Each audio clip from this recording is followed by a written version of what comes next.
नमस्कार दोस्तों, मैं हूं ब्रजेश कुमार। दोस्तों, खबरें निकल कर आ रही हैं कि दोस्तों यूपी बिहार के बॉर्डर पर पड़ने वाले बलिया के भरौली तिराहे से रात के लगभग 1 बजे के आसपास का दोस्तों वक्त रहा होगा।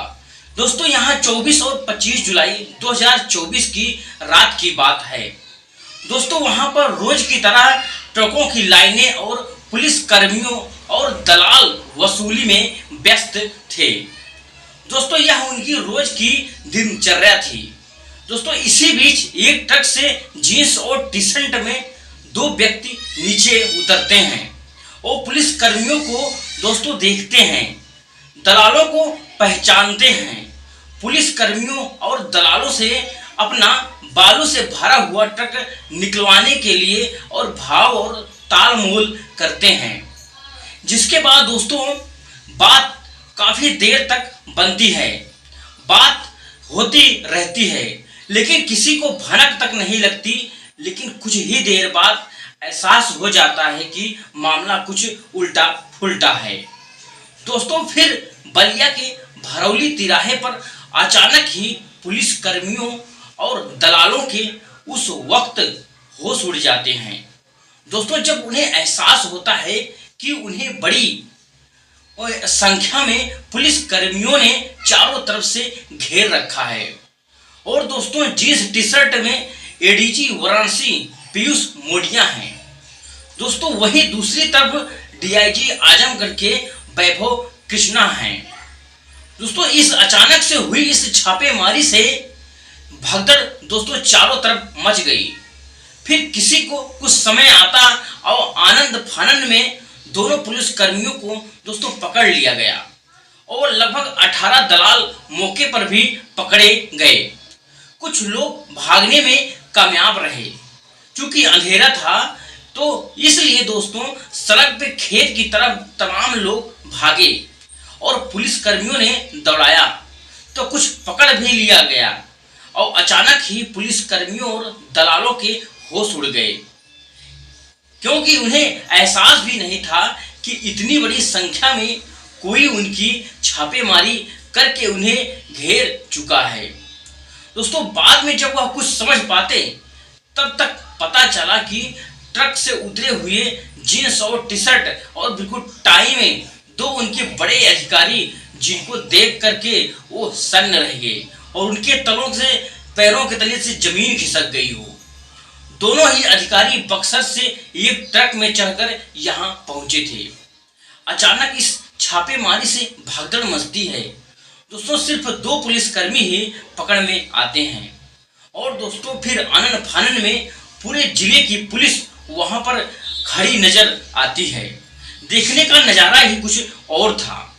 दोस्तों, इस बात की जानकारी मिलती ही मुख्यमंत्री योगी आदित्यनाथ ने बड़े अधिकारियों पर कार्यवाही के निर्देश दे बलिया के दुर्गा तिवारी को पद से तुरंत ही एकाएक तत्काल हटा करके वेटिंग लिस्ट में डाल दिया गया।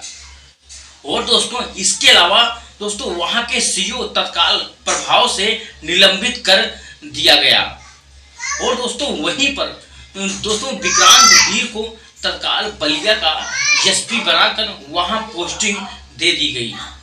और पूरी छापेमारी के बाद वहां के यशो पन्ना लाल चौकी और प्रभारी राजेश कुमार प्रभाकर और 8 पुलिस कर्मियों समेत लगभग 25 के खिलाफ मुकदमा उसी थाने में दर्ज कराया गया दोस्तों, जिसमें इनकी तैनाती थी।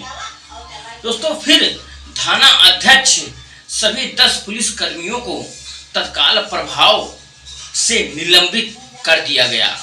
दोस्तों, जबकि वसूली में लिप्त रहे 2 पुलिसकर्मी विष्णु यादव और बलराम सिंह भाग निकले, लेकिन दोस्तों जिनकी तलाश पुलिस बराबर कर रही है, चारों तरफ ढूंढ के कर रही है। दोस्तों, इससे साफ है कि यानी अब पुलिस के पीछे पुलिस पड़ी हुई। दोस्तों, पुलिस के करीब यहाँ पर 17 बाइक मिली है और 28 से ज्यादा मोबाइल को दोस्तों बरामद किया गया है और शासन ने इस पूरे मामले को गंभीरता से लिया है। और दोस्तों वहां के सीईओ यशो और चौकी प्रभारी और इन सब की संपत्तियों की जांच के आदेश योगी सरकार ने तत्काल दे दिया। दोस्तों, सभी ट्रकों से अवैध वसूली की शिकायत में बुधवार की रात के ये बड़ी कार्रवाई की गई। दोस्तों, यहाँ कार्रवाई इतनी गोपनीय थी कि बलिया के पुलिस और वहाँ के काम करने वाले लड़कों को तनिक भी भनक तक नहीं लगी।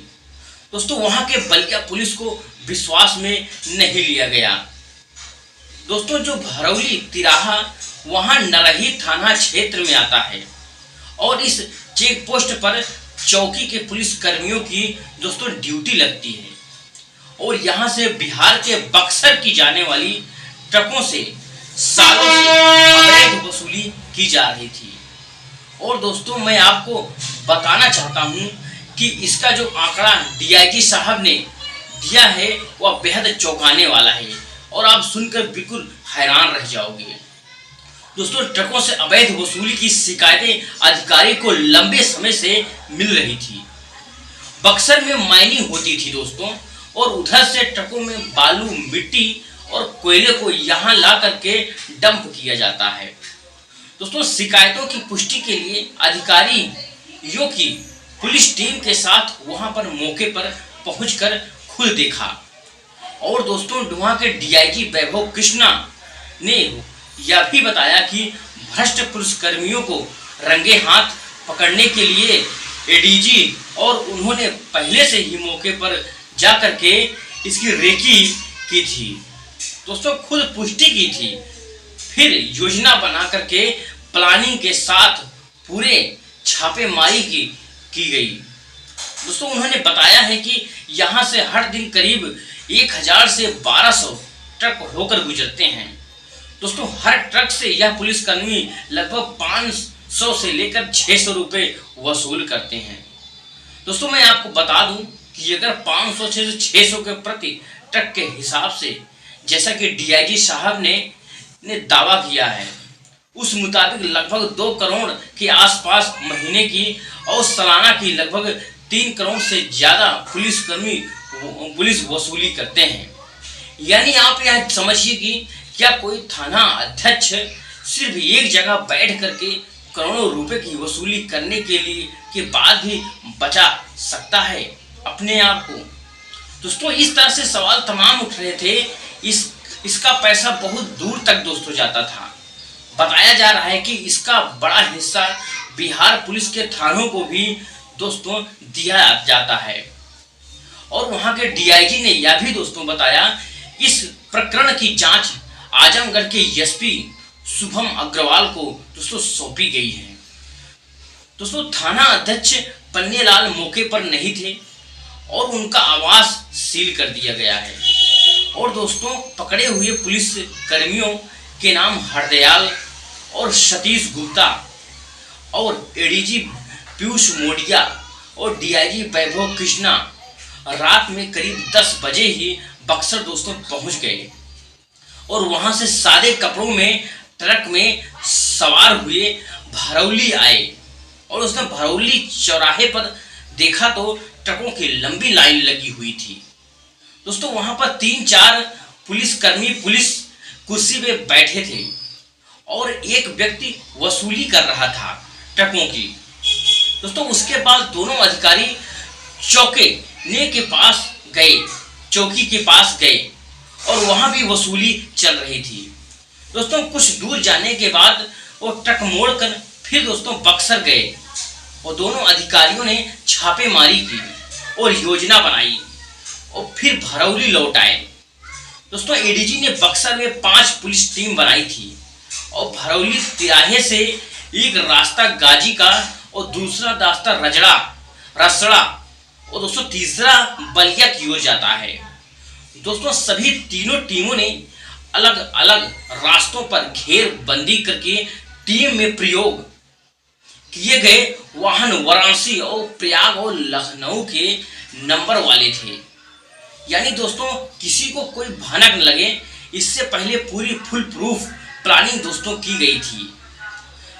दोस्तों, सूचना मिल रही थी कि वहां पर ट्रकों से वसूली की जाती है और फिर उसे अच्छे से दोस्तों प्लान करके रेडी की गई। और उससे काफ़ी लोगों की गिरफ्तारी भी हुई।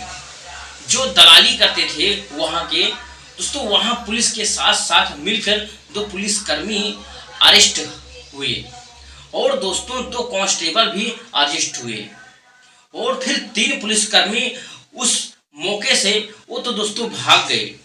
और उसी के आगे भरली तिराहे के आगे जो कांटाडी चौकी पड़ती है, वहाँ पर भी हम लोगों ने चेक किया तो दोस्तों वहाँ पर भी लोगों ने वसूली की जा रही थी और वहाँ से भी मौके से एक सिपाही की अरेस्टिंग हुई और एक प्राइवेट, ये कर्मी और ये व्यक्ति थाने जो काम करता था वो मौके से दोस्तों बिल्कुल भाग गया।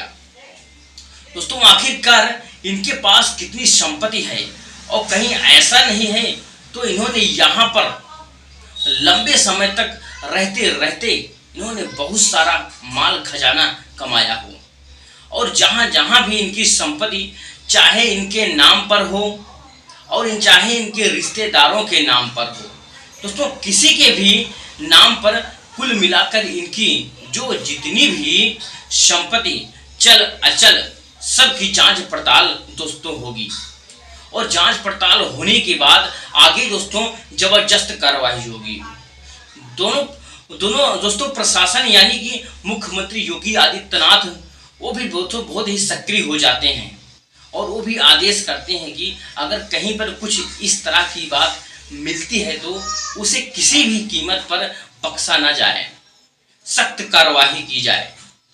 दोस्तों लेकिन जिस तरह से योगी आदित्यनाथ ने इस बलिया की डकैत पुलिस पर कार्रवाई की और उसके बाद तमाम सवाल खड़े हो रहे हैं और यह भी साफ संदेश जा रहा है कि पुलिस का अधिकारी चाहे जितना बड़ा हो दोस्तों, वह चाहे जितना रसूख वाला हो, वह सीएम की नज़रों से दोस्तों बिल्कुल नहीं बच सकता।